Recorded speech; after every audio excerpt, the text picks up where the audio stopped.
História da última vez que o Peru marcou Maradona individualmente. Peru 1 a 0, Argentina, eliminatórias. México 86. Para isso, precisamos voltar até junho de 1985, há 38 anos.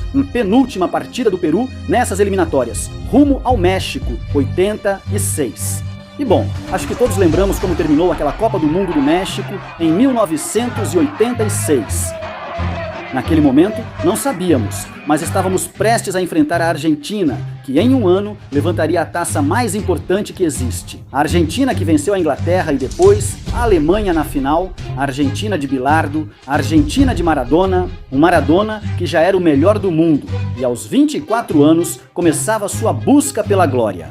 Porque o protagonismo ele já tinha de sobra. Os refletores sempre estavam voltados para ele, e em Lima não seria diferente. Não era apenas um jogo, era um acontecimento. Cada vez que alguém saía com Diego fora da Argentina, estava diante de algo nunca visto antes, sendo o jogador de futebol mais popular e caro do mundo.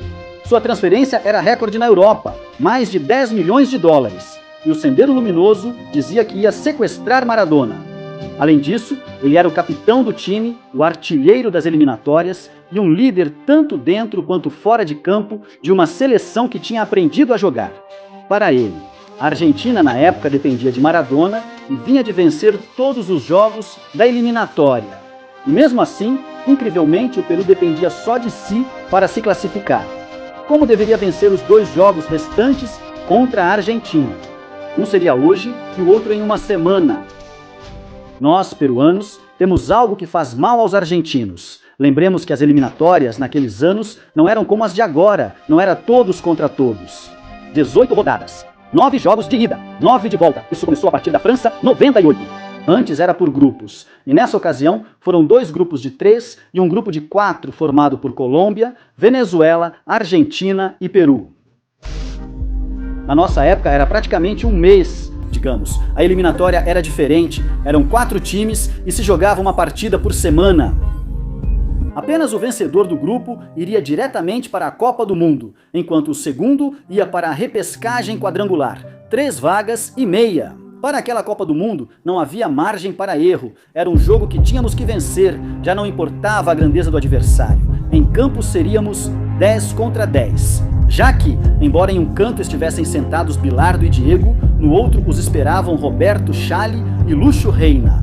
A grande arma secreta dessa partida, o motivo pelo qual naquele dia fomos 10 contra 10, porque essa é a partida da inesquecível marcação individual que Luiz Reina Navarro fez sobre Diego Armando Maradona e que o colocou na história do futebol dos 2 países. Porque qualquer peruano ou argentino médio que se lembre dessa partida vai te dizer a mesma coisa. Insistente chega a incomodar em algum momento, violenta? Era insólito, porque nunca aconteceu na vida, uma arbitragem muito permissiva que cansou de bater nele, que cansou de agarrá-lo. Lúcio Reina e a marcação individual mais famosa da história ainda chamam assim, mas como Reina chegou a jogar essa partida? Ele não tinha jogado nenhuma partida daquela eliminatória, nem sequer tinha aparecido no banco. E quando li Reina, de verdade mesmo, eu coloquei as mãos na cabeça. Naquela época, eu tinha cabelo. A gente pensaria que Roberto Chal passou semanas idealizando esse cenário, analisando as características de cada jogador de marca disponível, estudando as estatísticas, os registros, revisando em detalhes as últimas partidas da Argentina de Maradona. Como ele se movia, para onde saía, as decisões que costumava tomar dentro de campo e qual peruano teria as características necessárias para uma tarefa tão complicada. Na verdade não, ele simplesmente falou: "Ah, sim, Reina, disse eu já você." O que eu queria era alguém que quisesse jogar. Tem um monte de jogadores que não gostam de jogar. Foi feito para Chil. Como foi feito para Chil. Meus maricas? Lembremos que Chal era um técnico novo, não tinha nem um mês e só tinha um jogo com a seleção. Foi contratado durante a eliminatória para substituir o professor Moisés Barak. Depois de 3 primeiros jogos ruins, uma vitória, um empate em Lima e uma derrota, Chale tinha assumido e já tinha vencido a Venezuela por 4-1, o povo queria acreditar nele. O problema era que o tempo para trabalhar, planejar e se adaptar não era muito longo. Naquela época, essas eliminatórias não duravam 3 anos como as de agora. Elas começavam em março e terminavam em novembro, 9 meses. Por outro lado, a vitória não valia 3 pontos, valia 2, de tal forma que a tabela antes dessa partida estava assim. Olhem essa tabela tão bonita, irrepetível. Haviam possibilidades. Sim, é possível, sim, é possível. E Charlie havia chegado com a promessa de nos levar novamente à Copa do Mundo. Assim como fez no México, 70 desta vez como treinador, embora com o mesmo adversário pela frente. 16 anos antes, o Peru havia eliminado a Argentina na Bombonera, tirando-a da Copa do Mundo do México 70. Um dos fatos mais trágicos do futebol argentino. Mas essa é outra história. No ano seguinte, será. Que havia um fantasma presente, o fantasma de 69. Se a Argentina não queria reviver essa mesma situação, precisava garantir a vitória em Lima. Foi assim que a equipe chegou à cidade, liderada por Diego e pelos 2 campeões mundiais, Filol e Passarella. Treinou no estádio Sporting Cristal, reconheceu o Estádio Nacional e entrou em campo com Filol no gol. Campeão do mundo, goleiro do Atlético de Madrid como lateral esquerdo, Garré, do Olympique de Lyon, zagueiro esquerdo, Trocero, do Independiente, zagueiro direito Passarella, campeão do mundo, defensor da Fiorentina da Itália e lateral direito. Clausen, do Independiente, na segunda linha, Juste, outro do Independiente. Rousseau, uma lenda do Estudiantes de La Plata e Barbas, a estrela do Real Zaragoza, considerado 2 vezes consecutivas o melhor jogador da Liga Espanhola. Na frente, Pasculi, jogador do leste da Itália, junto com Valdano, o artilheiro do Real Madrid, e Maradona, o mais importante, o jogador do Napoli, o melhor do mundo. Ele se movia por onde queria, enquanto o 11 do Peru começava com Eusébio Acasuso no gol, o goleiro do Bolívar. Pela direita, Léo Rojas, referência do Universitário de Deportes, na zaga, Jorge Olaechea, do Independiente de Medellín, e Rubem Panadeiro Dias, zagueiro do Sporting. Cristal, como lateral esquerdo, Hugo Gastulo, outro lendário da U. Como volantes, o Patrão Velásquez, jogador do Hércules da Espanha, César Cueto, o poeta da canhota, jogador do América de Cali, Jerônimo Barbadillo, jogador da Udinese da Itália. Na dupla de ataque, Franco Navarro, atacante do Independiente de Medellín, e Juan Carlos Oblitas, o cego, a estrela do Crema, que já jogava suas últimas partidas, e por último, Lúcio Reina, também da U. A arma secreta, o homem-chave da partida. Conta a história que Roberto Charlie, minutos antes de entrar em campo, o segurou pelos ombros e disse: "Hoje você não vai jogar." Mas se tudo der certo, ele também não. E com isso na cabeça começou a partida. Às 3h58 da tarde começou a partida no Estádio Nacional. Vamos, Peru, Peru. E bastaram 47 segundos para o primeiro contato. A primeira falta, o primeiro empurrão de Reina Maradona e depois sua encarada, seu jogo psicológico. A mensagem estava dada e Diego era inteligente, já tinha entendido. Isso ia ser uma tortura. Reina com Maradona. Única dupla por todo o campo. Maradona, marcado por Lúcio Reina, perde a bola fora do campo. Isso não queria dizer que o Peru teria uma postura defensiva. Esse jogo tinha que ser vencido, e aos 2 minutos, Léo Rojas quase escapou pela direita. Na jogada seguinte, Cueto lança para Barbadillo, que passa para Navarro, avança pela direita e devolve a Cueto. E Cueto quis tentar uma genialidade, confiou em si mesmo. Imagina se esse gol tivesse saído. Depois, Cueto faz outro grande passe para Franco Navarro, que começa a assustar. Cueto estava inspirado e por isso o Peru era perigoso. Tanto que Filol tenta ganhar alguns segundos, tenta esfriar o jogo, diminuir a intensidade com que a partida começou, tanto que ele toca para Passarella, que devolve, e Filol pega a bola com as mãos. Não, mas o que eu estou ouvindo, cara, não posso acreditar. Isso é inacreditável, certo? Essa jogada é ilegal hoje em dia e com toda a razão.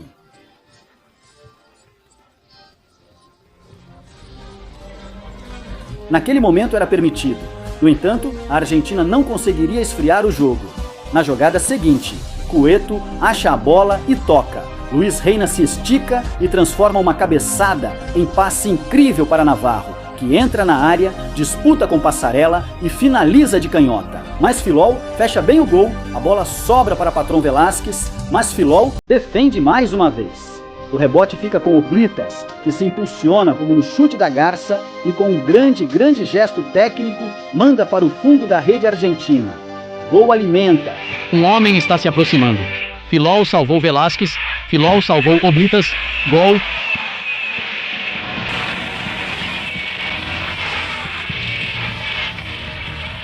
Gol do cego Oblitas, e era o início dos sonhos. O Peru dominava e tinha conseguido traduzir isso rapidamente no placar. A estratégia estava funcionando, éramos 10 contra 10. Reina não tinha desgrudado de Maradona, nem mesmo quando a bola era nossa, e não estávamos só nos defendendo, estávamos propondo o jogo. Cueto estava lúcido, fazia jogadas de craque. Oblitas cuidava bem da bola ao recebê-la, enquanto Franco Navarro pressionava na frente e até a torcida. A torcida também fazia seu papel. E Reina tinha isso, não parecia nervoso, mas sim experiente, ousado, agressivo, provocador. Aos 11 minutos o árbitro pede calma a ele e logo depois Reina comete falta. O Diego só descansava da marcação do Lucho quando ia bater um escanteio e aproveitava esses momentos para criar perigo. O Peru começava a perder a posse de bola com o passar dos minutos, mas não jogava mal. A qualidade do Cueto se fazia sentir, ele até voltava para marcar pela direita. Léo Rojas, muito atento, produzindo tanto no ataque quanto na defesa, e Barbadillo lutando com coragem. Até que, aos 20 minutos, acontece isso. Reina derruba Maradona em uma jogada que o árbitro não viu, Maradona fica estendido no chão, Navarro esconde a bola e Passarella, inexplicavelmente, o ataca por trás tentando tirar a bola. Navarro reage, solta uma cotovelada ali que, por sorte, não acertou, mas a confusão estava armada. O cego estica a bola, o Patrão Velasquez empurra Passarella e tanto Navarro quanto Passarella recebem cartão amarelo, quando talvez quem mais merecia era Reina, pela jogada anterior. Mas Reina não se importa com esse risco e assim que o jogo recomeça. Comete mais uma, já são várias. Lucho está se safando bem fácil. Já estamos perto dos 30 minutos e o jogo mudou bastante. O Peru já não tem mais a iniciativa do jogo. Cedeu a bola para a Argentina, que embora controle o ritmo da partida, não cria muito perigo. Algo que não muda é que Reina constantemente para Maradona com faltas, sempre que pode, mas ele não era o único, Maradona estava sendo caçado por todos os lados. Não conseguia avançar e começava a parecer que, sem Diego, a seleção argentina não conseguia criar jogadas. Na verdade, o Peru, mesmo sem ter tanto a bola, era mais profundo, tinha mais lampejos de bom toque, protagonizados basicamente por César Cueto. Que pé que ele tinha! Cueto levantava a torcida. Bilardo, por sua vez, começava a ficar irritado, a gritar para o time: "Sou perdedor!" Não sou perdedor, sou vencedor. Até que, aos 34 minutos, a Argentina começa a conquistar coisas importantes. Quando Passarella passa do meio-campo, procura Maradona por baixo. Reina vai forte na marcação como em todo o jogo, e o chileno desta vez sim dá o cartão amarelo muito merecido. Na verdade, Passarella vai aplaudir o árbitro do Chile. Reina agora tem que jogar pendurado. Isso a Argentina comemora. Definitivamente. Principalmente Diego, era evidente que Reina não terminaria essa partida, seria eventualmente substituído ou expulso, e não só ele. O Peru jogava no limite. Se não, olha a falta que faz. Oblitas em Clausen estando já divertido, e minutos depois, Oblitas de novo em Clausen. Estávamos jogando à beira do precipício. A coisa não estava indo bem nesse sentido. Era um jogo muito intenso, o Peru precisava ir para o intervalo e, por sorte, naquela época era permitido fazer isso ou isso. E não deram nem um minuto de acréscimo. O primeiro tempo acabou exatamente aos 45 minutos. O sentimento das pessoas é evidente. Termina o primeiro tempo e todos nós nos levantamos para aplaudir. Podemos respirar. E não porque a Argentina fosse tão profunda e perigosa. Eu diria que era mais por causa dos cartões e porque terminar era uma conquista que te dava 15 minutos de felicidade, de calma, de expectativa positiva. O Peru merecia tudo isso nos primeiros 45, e não falo só do time, também dos 43 mil torcedores que lotaram aquele estádio nacional. O total de espectadores, 43.029 e foram arrecadados 1.404 sóis, batendo assim o recorde de arrecadação aqui no Estádio Nacional. O segundo tempo começou prometendo mais do mesmo. Reina em cima de Maradona, enchendo o saco dele. Como o próprio Diego poderia ter dito, ele tinha acabado de entrar e já estava saindo de campo por um incômodo. Reina, mesmo assim, ele não tirava os olhos dele, por mais que estivesse sentindo e fora de campo. Mas nessa distração, a Argentina criou seu ataque mais perigoso até então na partida. Quando Barres entra com a canhota e o atacante do Madrid ganha e cabeceia, mas Cazuzzo defende bem. Na sua intervenção mais difícil, em 1 minuto, a Argentina fez mais do que tinha feito em todo o primeiro tempo. Uribe está se preparando para entrar na seleção nacional do Peru. Diego Armando Maradona entra em campo. Minutos depois, viria uma chance ainda mais clara. Quando Valdano dribla, Léo Rojas quebra sua cintura, como anos depois Messi faria com Boateng. Ele encobre e a bola bate na trave. Maradona pega de bicicleta, mas a bola vai por cima. Eu estou com medo neste momento. E agora sim, vai entrar o camisa 10 peruano, Júlio César Uribe, o jogador do Cagliari da Itália.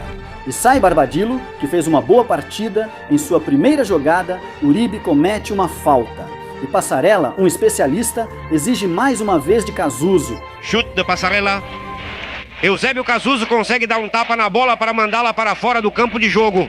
E não há tempo para respirar. Na jogada seguinte, Maradona escapa de Reina e cruza para o coração da área. Mas tudo termina nas mãos de Cazuzzo. Mais uma vez, o jogo já não é como no primeiro tempo. A Argentina está mais agressiva, começa a se entrosar melhor. Mas Reina, marcando Maradona de perto, nunca o perdia de vista. E quando tinha a bola, ele fazia bons passes, cruzava bolas perigosas para finalmente voltar à sua verdadeira missão.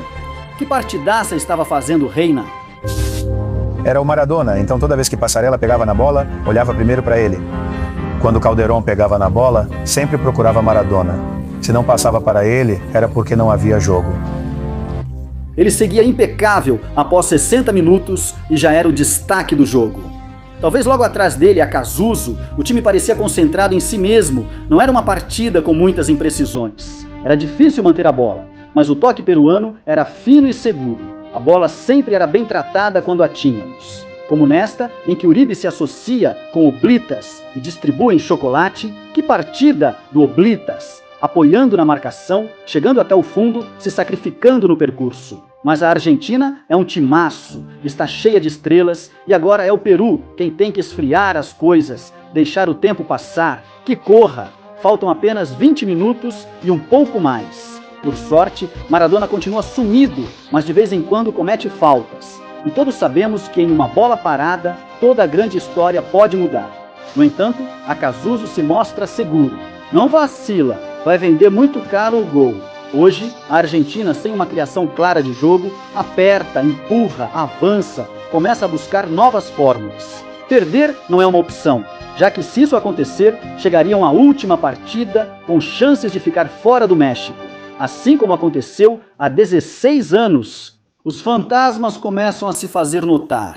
No minuto 75 acontece o inevitável. Xali decide dar descanso para Reina, seu grande acerto desta tarde. Ele fez ótima partida, mas já tinha amarelo e o desgaste de marcar Diego foi devastador. É por isso que Chilinos entra em seu lugar para recuar e Olaechea avança para substituí-lo na marcação individual. No melhor do mundo. Mas a missão já estava cumprida. E é assim que parece uma pessoa que acabou de jogar a partida mais importante da sua vida de maneira excepcional. Caminha devagar no meio da ovação, talvez sem estar consciente de que havia entrado para a história deste esporte. Depois Oblita mexeu com a cabeça dele, com o cérebro dele, e agora ele se culpa por não ter feito aquela marcação. Coisa que não me enche de orgulho. Fiz um trabalho que me foi confiado naquela época e fiz porque queria defender a minha seleção, mas não tenho muito orgulho de ter feito esse trabalho. Sua irmã tem essas autocríticas? Não. A Argentina está ficando sem tempo e Ruggeri entra aos 80 agora, mas é um time cujo centroavante está marcando nessa área do campo. Estamos recuados, mas dando tudo de nós, até sangue. O time está concentrado, as substituições entraram bem no ataque. Os últimos momentos são vividos com muita ansiedade. Aos 44, Maradona recebe na área, tenta avançar, chuta sem perigo, a bola bate no peito de Olaechea. Muitos argentinos pedem mãe, mas não houve nada. O tempo passa, o árbitro dá apenas mais 1 minuto. Eram outros tempos, eu acho que hoje em dia seriam 4 ou 5 minutos a mais, tranquilamente, mas estamos em 85. E aos 46 minutos exatos, o árbitro chileno levanta os braços e isso, claro, provoca euforia no Estádio Nacional. Ele mandou cair minutos. Apresentado está um banero aqui uva borderline. Ganhamos e merecidamente as coisas aconteceram exatamente como foram planejadas. Até melhor, algo que quase nunca acontece em jogos difíceis. Mas nesta tarde de 23 de junho aconteceu. Jogamos contra o melhor do mundo, mas não vimos ele jogar de verdade. O Peru venceu a Argentina e conquistou 2 pontos importantíssimos, e em uma semana jogaria uma final, desta vez em terras argentinas. Já se passaram 38 anos desde esse dia e é incrível a quantidade de reviravoltas que essa história teve durante esse tempo. Na partida seguinte, o Peru não conseguiu vencer, mas esteve muito, muito perto. A Argentina empatou no final graças a um jogador que, assim como o Peru, ficaria fora da Copa do Mundo, apesar de ter feito uma grande partida. Anos depois, esse mesmo jogador se tornaria treinador e chegaria à seleção peruana.